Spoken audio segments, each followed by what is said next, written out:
So sometimes we find ourselves at a loss for inspiration and ideas just don't seem to come to mind. But don't worry, it happens to the best of us. And that's why I'm going to share how I come up with ideas.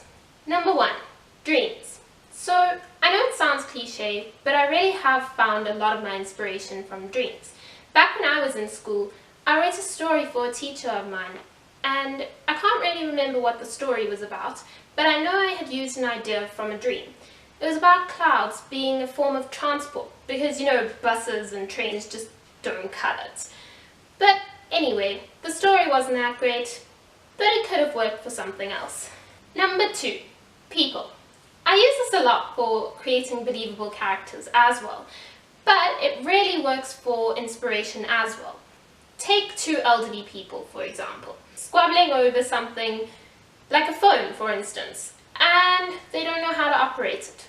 Well, you don't have to make them people, you don't have to make them elderly, and it doesn't have to be a phone. The point is, they can be used for anything, and you can just let your creativity flow till you've got a really interesting story idea. Number 3, what if? I simply ask myself, what if? And then say the first thing that comes to mind. So, what if, I don't know, what if a bird flew into the window, for instance? Why? Was it random? Did he lose his coordination skills? Or worse, was he born without them? See, now you've got a real good story idea. For children, of course.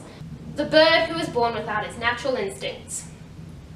Well, that's it for now. I hope you enjoyed this video. If you did, please give it a like, comment and subscribe, as I'd love to know what you guys have to say as well.